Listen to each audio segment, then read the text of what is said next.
After my husband's funeral, my son drove me far out to a quiet road. He stopped the car and said, "This is where you get out. The house and the business are mine now." I stood there in the dust, holding my bag, and he drove away without even looking back. I had no phone, no money. But as I stood there, I realized I wasn't alone. I was free. And he had no idea what I did before his father passed away. Before I go on, I'd like to know, where are you from? How old are you? I love hearing from people who listen to my story. My name is Nadezhda Nikolaevna Smirnova. I used to be Nadia Belova. Then I became Nikolai's wife. Then I was the mother of Anton and Marina. And now I'm just a woman who was betrayed by her own children. I'm not here to complain, only to share. Maybe someone listening will recognize themselves. Maybe someone will think twice before it's too late. I'm 68 years old. My hands are weak now, I can't hold a bowl of dough for long. But they still remember how to knead bread. The same sourdough bread my son Anton loved since he was a child. These hands also remember my daughter Marina's hair, so thin, like a spider's web. I used to braid it before school while she sat on a stool, swinging her legs. I'm not telling you this to feel sad. I just want you to understand. Until recently, I was just a regular mother. I believed I raised good children, kind, hardworking, grateful. Mine. Then my husband Nikolai got sick. It was cancer. Pancreatic. Quiet, but deadly. It took him from me in 14 months, slowly, painfully. At first, we decided not to tell anyone. Not the kids, not our friends. We kept it between us. Not because we were ashamed. We just didn't want to burden anyone. Let them live in peace, we said. They'll have time later to be sad. Now is not the time. Anton was in Moscow, always busy with meetings. He hadn't spent a single holiday with us in years, not even New Year's or Maslenitsa. Always traveling for work. Marina moved around every year, from a yoga center in Krasnodar to a health retreat in Sochi. And every time she started something, it would end right after Nikolai sent her money. One day, when Nikolai couldn't even sit up in bed anymore, he said, "There's no need to tell them yet."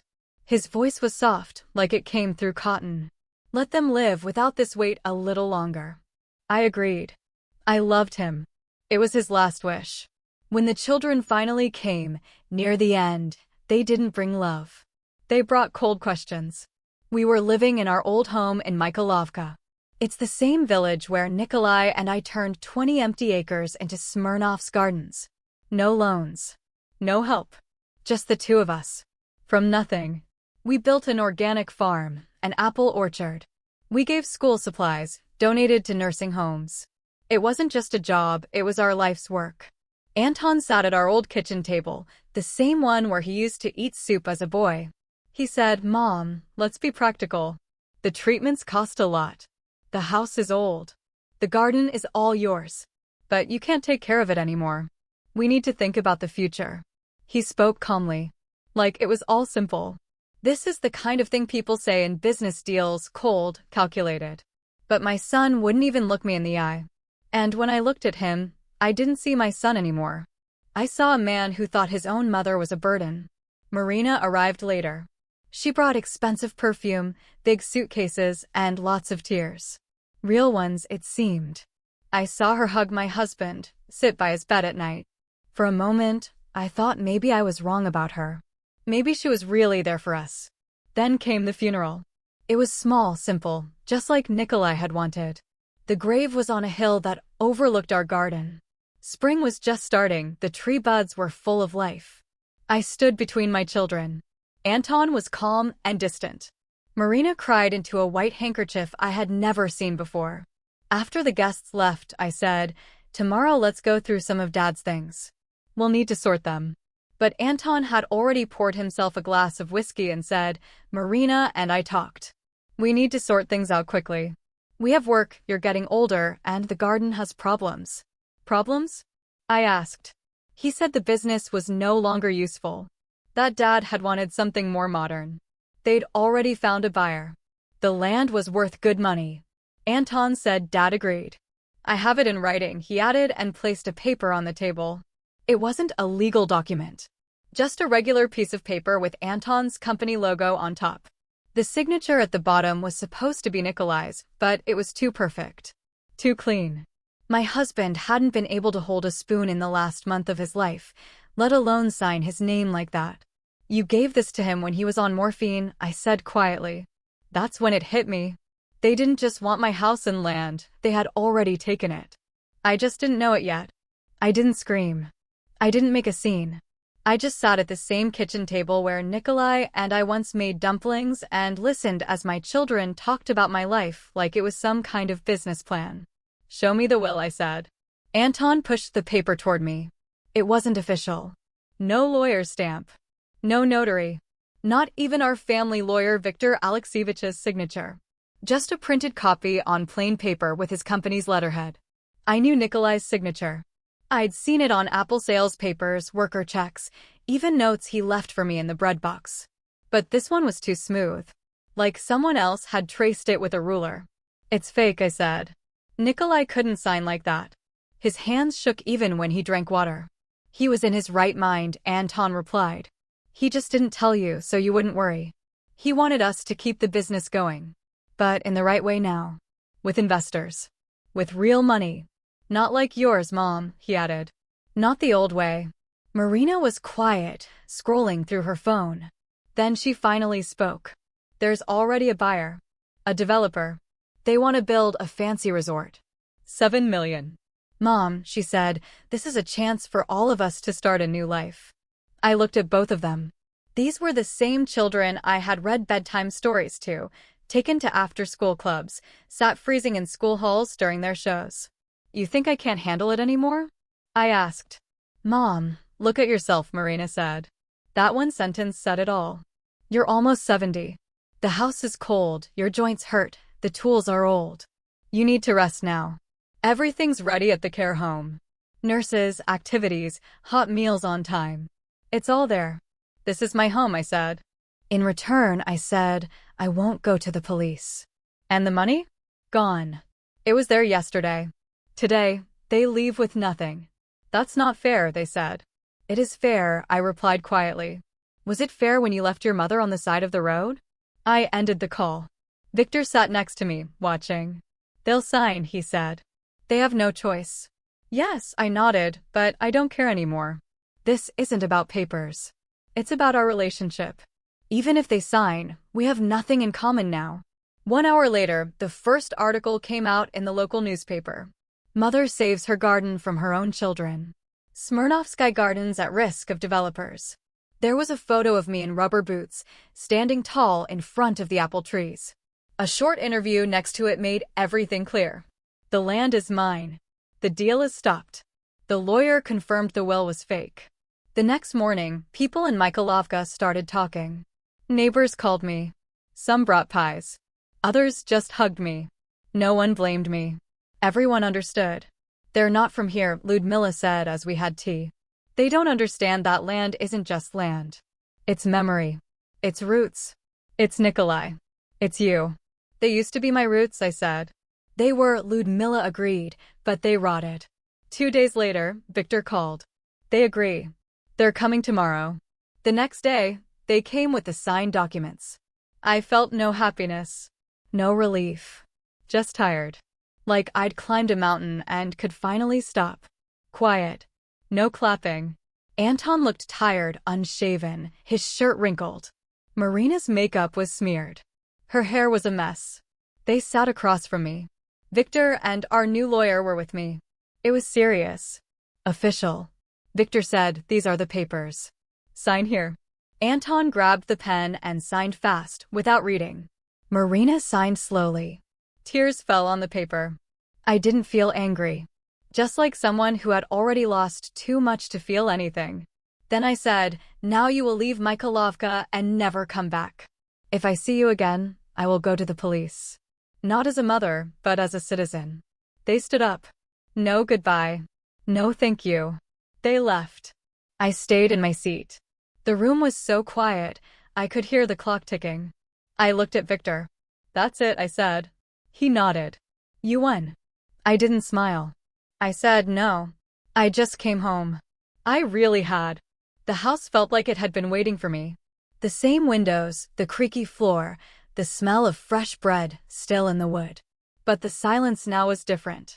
Not sad, like after Nikolai's funeral. Now it felt peaceful. Free. I walked through the rooms. Some places were dusty. Some had messes. Anton's things were still there, his laptop on the table, his dirty boots near the door. I didn't touch them. I just looked, like they belonged to a stranger. I went upstairs. The bedroom was just as Nikolai and I had left it. Only the closet was torn open, drawers pulled out, clothes thrown around. They were clearly searching for documents, money, or maybe the last pieces of my trust. I sat on the bed, closed my eyes. Only 4 days had passed since they abandoned me in that field. But it felt like a lifetime ago. I didn't cry anymore. The tears had dried back in that field when I stood there with someone else's suitcase on my shoulder. Now, I just felt calm. Not happy. Not proud. Just clear. The next morning, I packed Anton and Marina's things. Not with anger. Just gently, like a decent person would. I put everything in a box, placed it on the veranda, and called a courier to come pick it up. They had no reason to stay anymore. After lunch, Victor came by and brought court papers. Now, everything is official. The business and the house are in my name only. Nadezhda, he said, handing me the documents, you did the right thing. Nikolai would be proud. He always knew what I could do. When he was alive, I said. Back then, I didn't have to prove anything to anyone. Victor was quiet for a moment, then took a fresh newspaper from his briefcase. On the front page was the title, The Garden That Survived. The story of Nadezhda Smirnova. Under the photo, it said, The woman who didn't sell her family land. It showed me standing in rubber boots in front of the garden. Calm. Real. No fake smile. I looked at the paper and nodded. Let it be. Let people read it. That evening, Ludmila came over. She brought homemade bread, warm buns, and a pot of borscht. For your first evening truly back home, she said. We sat together on the porch. Tea in glasses with holders, a blanket over our legs. So, how are you? She asked. Peaceful, I answered. That's good, she said. That's real. And the kids? She asked. Nothing, I said. No calls. No apologies. No trying to explain. No need, Ludmila said. They left. You stayed. This is your home, your land, your life. Yes. Just now, without any illusions. I started taking care of the garden again. I didn't do the heavy work myself. I hired helpers and a manager. Everything was calm and clear now. I wasn't rushing. I was doing things the right way. And I felt something new, like every apple, every leaf, every wooden board in the house was safe again. Most importantly, I didn't sit by the window anymore, waiting for someone to come. Because now I knew everything I needed was already here. Inside me. 2 months passed. The garden bloomed beautifully, like it knew everything had changed. The new workers were doing great. I barely had to say anything. I just walked around the trees every morning, something Nikolai and I always did, even in hard times. I touched the leaves, looked at the soil. Everything was alive again. The house felt lighter. I took down the heavy curtains, cleaned the windows, moved the furniture. Not to start a new life, but because life itself had already started to change the moment those who brought stress were gone. One evening, I sat on the porch in Nikolai's favorite chair. I had a notebook in my lap with drawings and plans. I wanted to open a small shop by autumn, selling our cheeses, juices, and jam. I wanted to start a school tour program in the garden. And most of all, I wanted to create a scholarship in Nikolai's name for students who wanted to study farming. I remembered how he always said, the land isn't just for harvests. Someone must want to carry on after us. Now that will happen. Suddenly, my phone buzzed. A new message. It was an unknown number, but I knew right away who it was from. Mom, I'm not making excuses. I just want to talk, no fighting. Just sit beside you. If you're ever ready. Marina. It's our home, Anton corrected. Legally, Dad owned everything.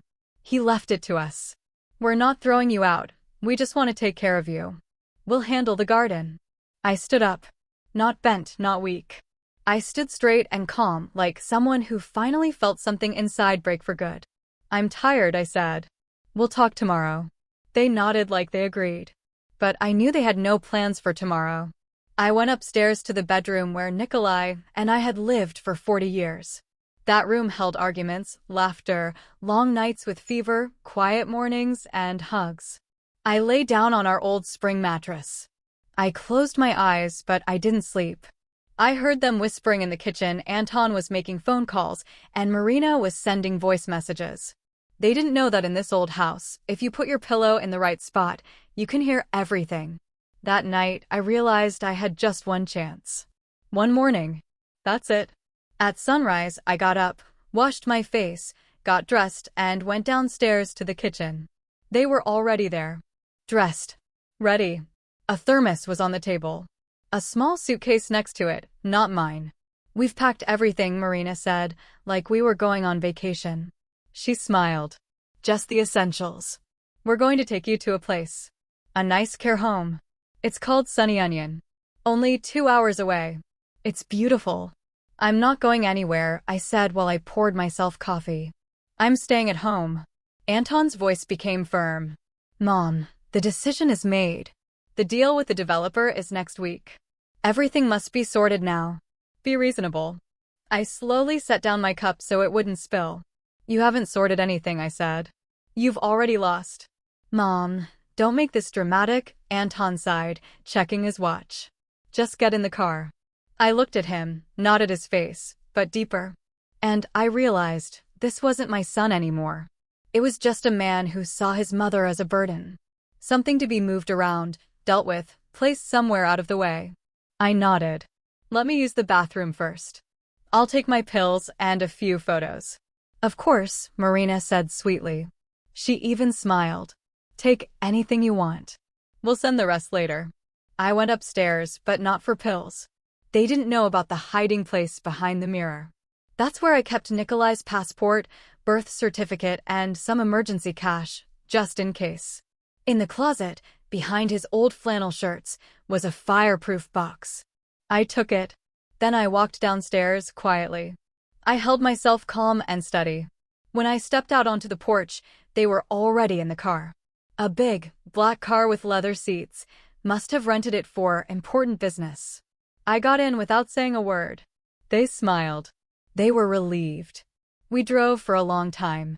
Fields and rivers passed outside the window. Then the car turned onto a bumpy country road. Gravel crunched under the wheels. After a few more minutes, the car stopped in the middle of nowhere, an empty field. Quiet. No buildings. No people. This is where you get out, Anton said. Calm, like he was reading a script. He didn't even look at me. I turned to Marina. She stared out the window, silent. There's a gas station 5 kilometers away, Anton added. You can call someone or get a taxi. He opened the door. You're throwing me out like a dog, I said. Don't be dramatic, Mom. It's easier this way. Everything will be fine. I stepped out, holding a suitcase in one hand and a heavy bag over my shoulder. It was spring. Wet grass. Cold wind. But my heart wasn't full of fear, it was full of relief. They drove away. The car disappeared down the road.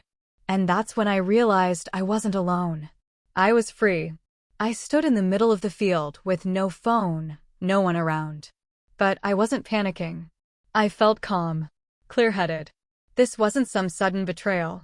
No, it was a crack that had slowly grown for years, and I had just refused to see it. I remembered what Nikolai said 10 years ago. There must always be a backup plan. Just in case. He was right. I had my documents, some cash, and a working phone in that hidden box. They thought I was helpless. But I wasn't. I walked the 5 kilometers on foot. My legs ached, the bag cut into my shoulder, blisters formed on my feet, but I kept walking. And with every step, I felt lighter. I let go. I remembered how Nikolai and I, back when we were 30, brought tree seedlings here in a cart. How we stood knee-deep in grass, chopping old branches, digging the earth with our hands. We had no machines. No money. Only one thing, belief, that something good would grow here. Not just apples, but something real. Something ours. And that's when I knew I wasn't just walking. I was going somewhere. By the time I reached the gas station, it was evening. My legs were numb from pain. but I was standing. On the porch sat a man in his 60s, with a wrinkled apron. Roman Yegorovich, the owner of the gas station. Nadezhda Nikolaevna? He said, surprised. I nodded. He squinted at me. Is that you? I'm Roma. It was a strange day. He looked at my suitcase, then at my worn-out shoes, then at my face. Come in, he said. I'll make tea. I realized I really needed to use a phone. He brought me inside. The place smelled like gasoline and fresh pies. It was small, old, but warm. He turned on the kettle and handed me a landline phone. I quickly dialed the number of Viktor Alexeyevich, our family lawyer. He had known Nikolai and me since the time we had only a small piece of land. Nadezhda Nikolaevna? He said, surprised. His voice sounded both worried and relieved. Thank God I reached you. I was trying to find you. Why didn't you come to the will reading? What will? I asked. There was silence. Then he said, your son brought me a document, but I had my doubts. The signature didn't look right. I tried calling you, but your phone was off.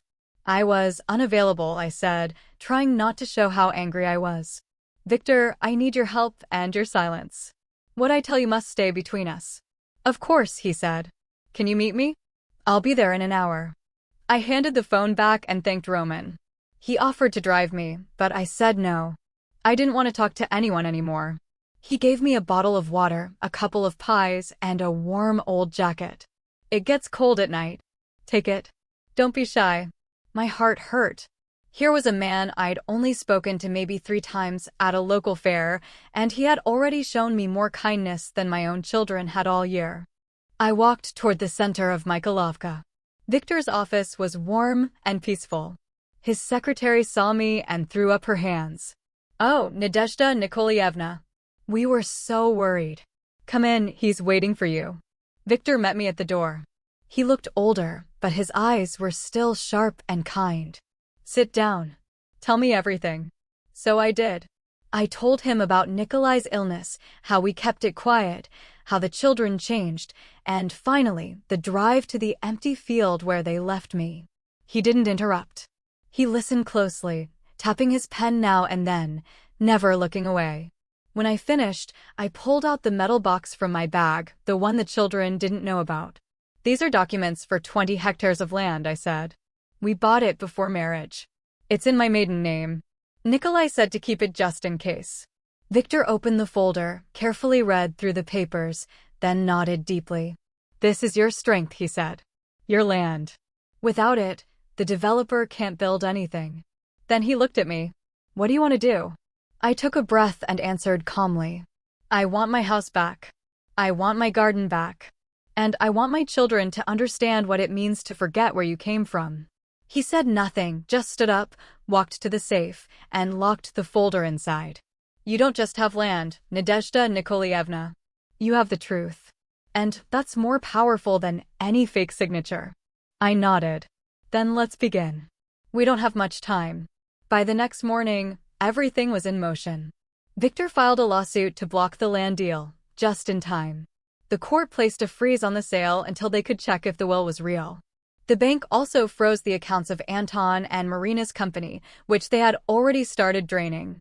Luckily, the bank knew Nikolai for years and agreed to help. Meanwhile, I moved into a small room above a bakery. Ludmila, an old friend who owned the place, didn't ask any questions. She just handed me a key. Stay as long as you need. You'll have pies, tea, and warmth, she said. But don't let your children walk in here. I won't serve them.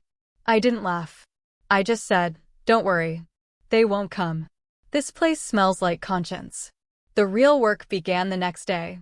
I opened an old notebook that Nikolai and I had kept for over 30 years. It had everything from fertilizer deliveries to the names of workers we gave bonuses to, not written down as business, but with care, from the heart. I called everyone I knew, our agronomist, our old accountant, neighbors, the lawyer who helped us register our land as organic.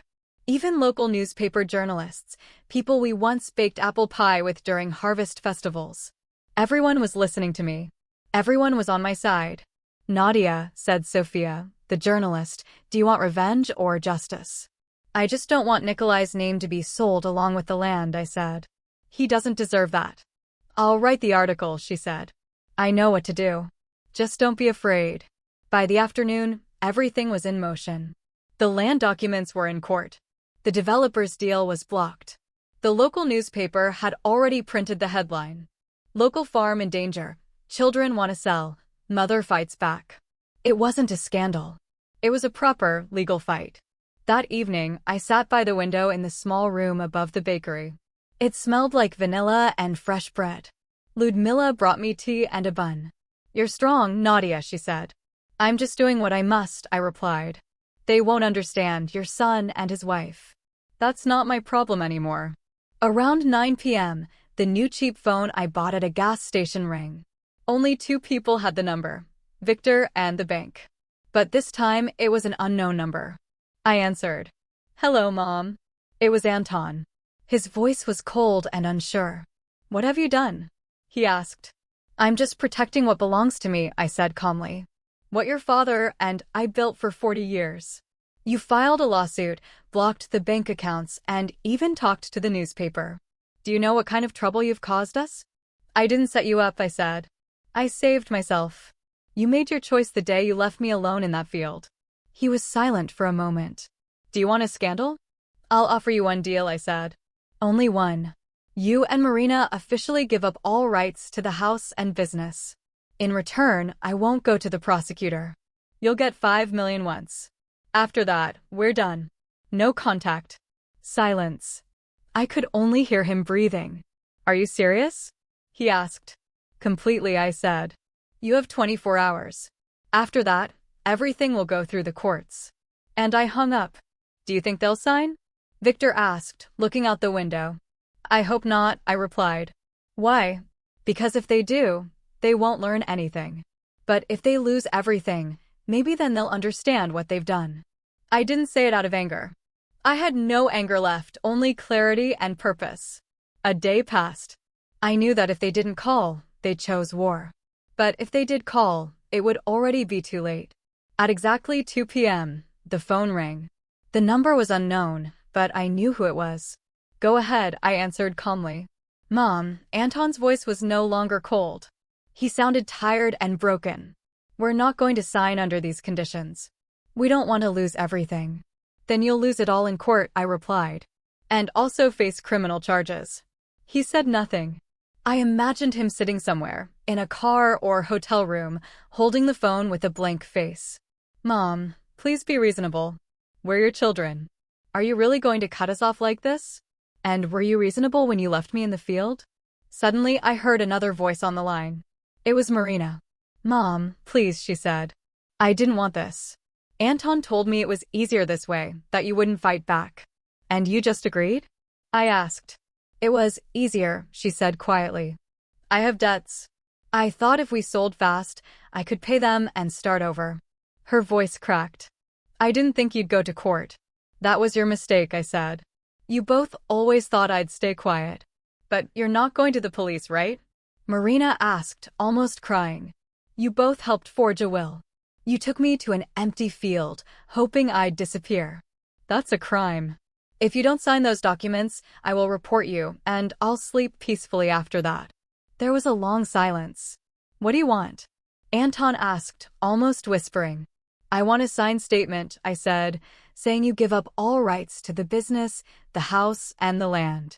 And I want your written confirmation that the will was fake. I looked at the screen. Strangely, I didn't feel angry. I didn't feel sad. I didn't feel anything. Just nothing. I put the phone down beside me. I didn't reply. I didn't delete the message. I just let it stay there. So she'd know I read it. I hadn't heard anything about Anton. Victor told me that the police opened a case against him for forging documents. He was fired. Then he vanished. And strangely, I didn't feel sorry for him either. Not because I'm bitter. But because when someone betrays you, you stop giving your warmth to people who don't value it.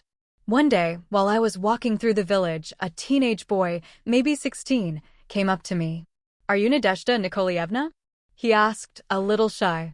Yes, I said with a smile. I'm studying agriculture at a technical school, he said. I heard you started a scholarship.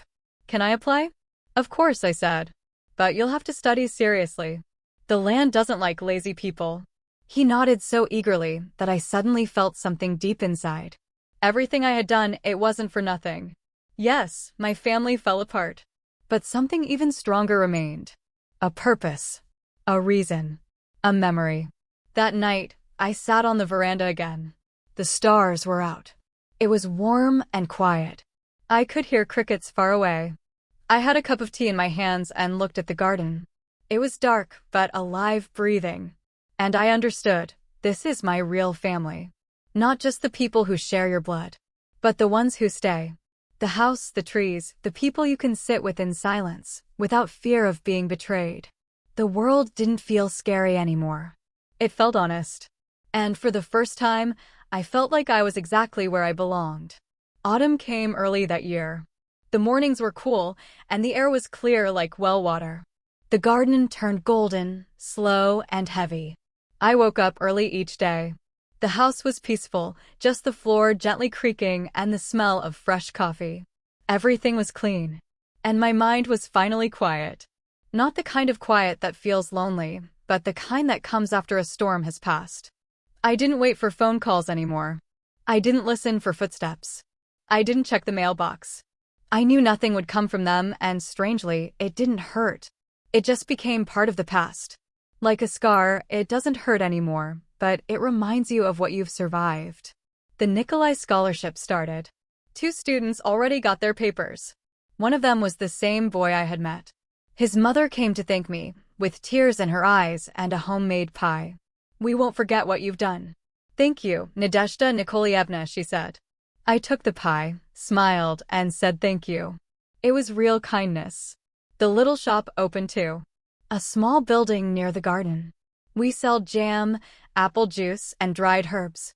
Sometimes tourists come by or school kids, but mostly locals. "Are you doing all this on your own?" they ask. "I don't just have hands," I tell them. "I have roots." Anton disappeared. People say he moved south, working outside his field. Marina sent a couple of texts at first, but then stopped. She must have realized the door was closed not out of anger, but because I saw things clearly now. A journalist from a local paper came and wanted to do an interview. "Your story is inspiring," he said. "A woman who didn't give up. A mother who stood her ground." I refused. "I'm not a hero," I said. "I just stayed on my land.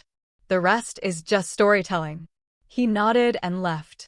Now, tonight, I'm sitting again on the veranda, in the same chair Nikolai used to sit in during summer evenings. My tea is getting cold. A notebook is on my lap. I'm writing down plans for spring, new kinds of apples, a better watering system. I'm not scared of the future anymore. Because now, it belongs to me. My house. My garden. My voice. Even the silence, it's mine. You might have listened to my story waiting for me to cry, to forgive, to welcome them back like in the movies. But you know what? Sometimes children walk away, not because you didn't love them, but because they chose to become strangers. And sometimes betrayal can't be fixed. It just happens. And if you're lucky, you move on alone, but stronger. I'm not angry. I've healed. I'm no longer someone you can trick or bend. I'm a woman who didn't give up what was hers. Not a victory, just a homecoming. Thank you for listening to my story all the way to the end. If this touched your heart, please like the video, subscribe, and leave a comment. Tell me if something like this happened to you, or share your thoughts. It helps this video reach others and inspires me to tell more real, emotional stories. Thank you. Stay healthy, live long, and be happy.